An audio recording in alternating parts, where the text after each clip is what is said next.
Hello everyone, my name's Tom Blake, and today we're going to be looking at the vehicle routing problem workflow in ArcGIS Pro and how we can use it to manage your fleet of vehicles and the different ways we can customize the tool to make the most out of it.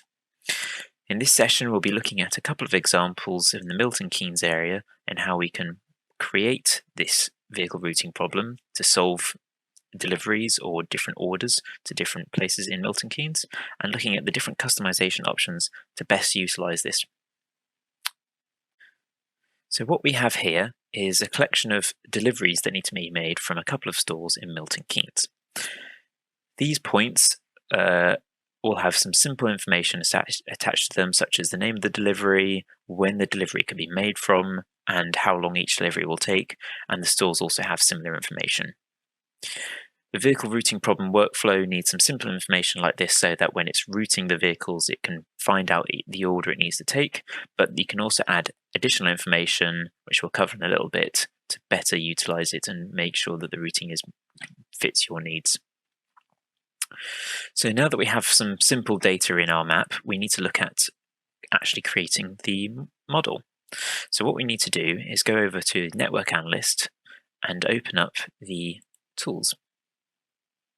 So from here we can see there's a variety of different tools available within Network Analyst, and the bottom one being Vehicle Routing Problem.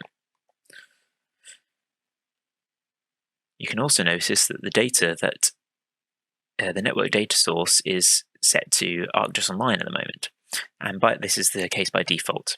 So this means that you don't actually need to have your own network data set to best route your vehicles, but this does come with the use of credits in your ArcGIS Online account when running the tool. You can also make use of your own network dataset that you store locally on your own computer, which can allow for more customization of the routing as well, and even make use of non-normal networks such as public transport or your private land. For the time being, we'll keep with the regular ArcGIS Online. So what we do here is we can open up the tool and we'll create a template that we can start adding the data to.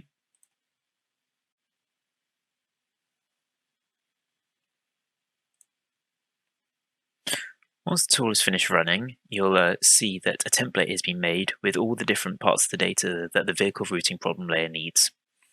From here, we can open up the Network Analyst window up here and start adding data to the model. So you can see there's a couple of options here, and for the first scenario, we'll be covering the orders, the depots, and the routes quickly to show you how the data can be added.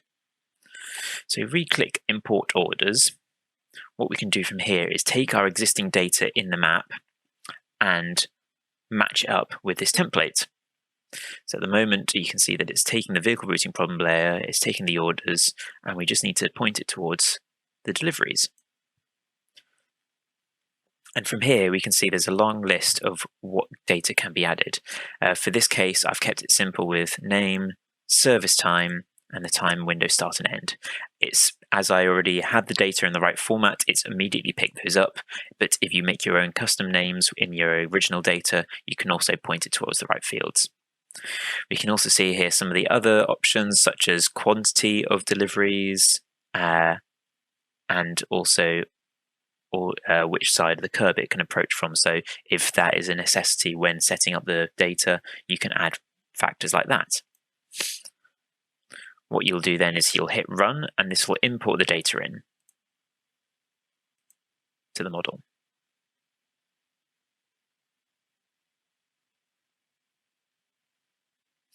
And once you've done this, you can then start making use of it inside the model. So you'll see that these orders are updated in the format here.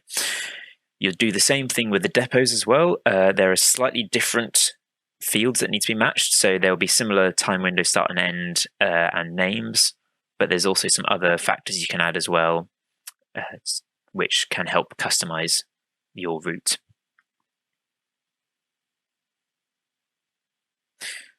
Once this is finished running, we can start looking at the routes. Now, the routes are essentially the vehicles that will be used within the model. So at the moment, I don't have anything on the map to represent these, but I know that each store I'm looking at will have 2 vehicles. So rather than importing it, we can actually look at adding routes instead. And this will allow us to add the details for the relevant routes.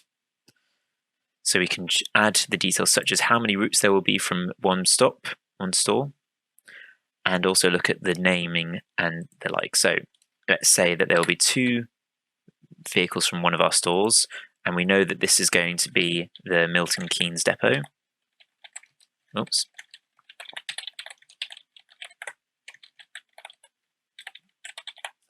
Now, if we had the depots added here as well, we'd also choose from the drop down of which depot we want to assign these routes to, and we can also choose when the vehicles can start and end. So as with the rest of our model, it would be at 10 o'clock start and 4 o'clock end. And you can also see here some of the other options such as capacity of the vehicle. So depending on what is picked up at each stop, we can make sure that vehicles aren't over encumbered with deliveries, as well as costs of the vehicle as well, to make sure that the best routes are determined. Now, once you've done all that, we can actually start running the tool. So I haven't got all the data in here, but what you do is once you have all the necessary data in place, you'd hit run, and this would start finding the routes from the depots and putting them to the best orders to match that. So I'm going to move over now to another map, which I've finished this on, and this will show how it's worked out. So you can see from here that there are 2 routes from each of the stores we're looking at, from the depot and from the store. And we can see that we have a route between all of the stops, and we can see what order that route is being taken in. So you can visualize how the routes will be taken. But if we also go back to the layer, we can go over to here, and if output on solve was already selected when you ran the model, you can open up the show directions, and we can actually see the route that will be taken for each one. So we can go through and get these individual directions that is needed for each route. So we can see it as we go round as well, and it gives us times as to when each route, each stop will be made. We can also open up the orders layer and see some of these details in the actual orders as well. So if I was to hover over order 2 or stop 2 on this order, we'll actually be able to see when the stop will be made.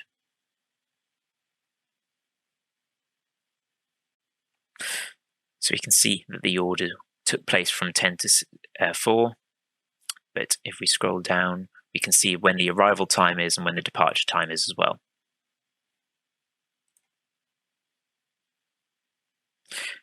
These directions can also be outputted to be used in other ArcGIS software and solutions, so you can actually take these routes and pass them on to your colleagues.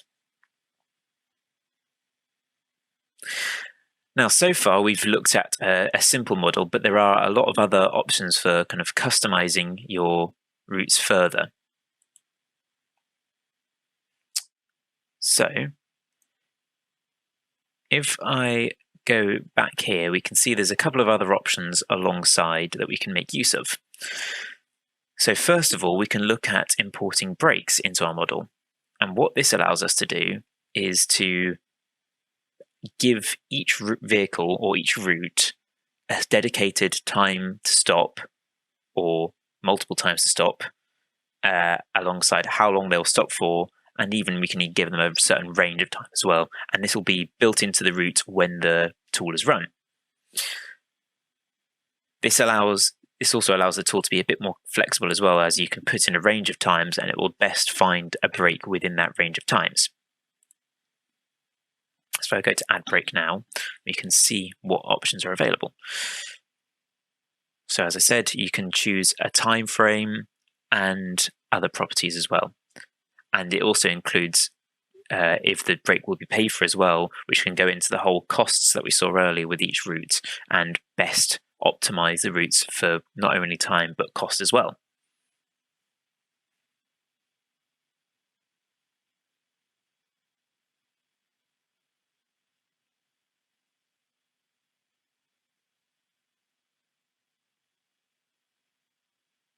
So you can see here that it's got the route options, so we can select which route is available and set up some of the properties of it as well. So how long the break is for, when it can start and end, and if it will be paid for or not.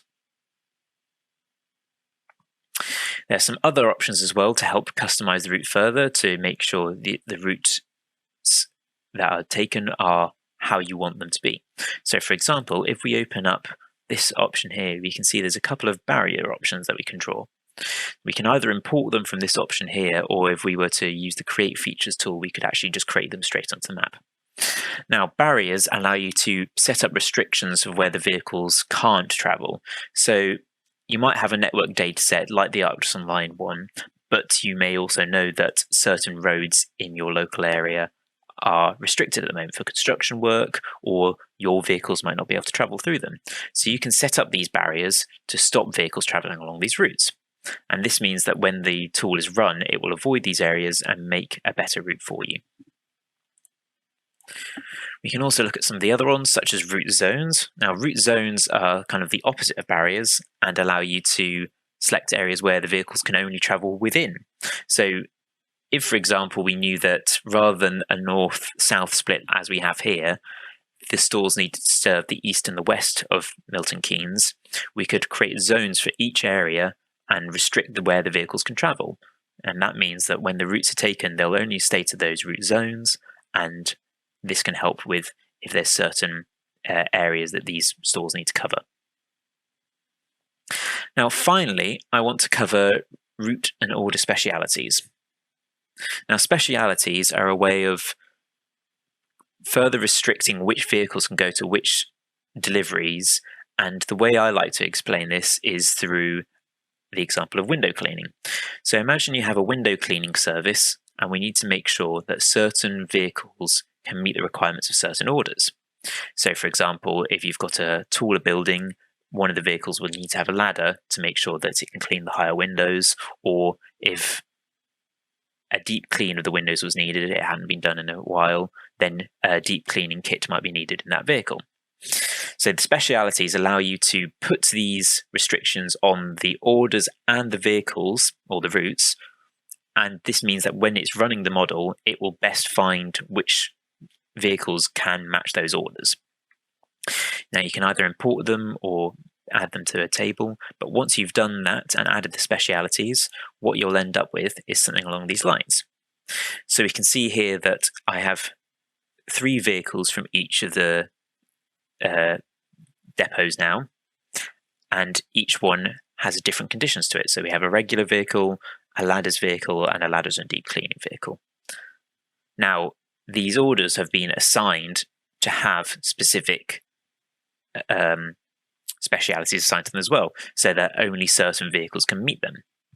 And as we can see from here, it's created several routes around those specialities. So there's other possibilities with these specialities as well, but it allows you to further customize what can be done with the routes and make sure that the relevant vehicles or the relevant personnel are traveling to the right sites. So that's everything I wanted to cover today. I hope that's been a good starting place for you to get an introduction into the vehicle routing problem in ArcGIS Pro, and I hope you can make use of this to start off managing your own fleets. Thank you very much for listening.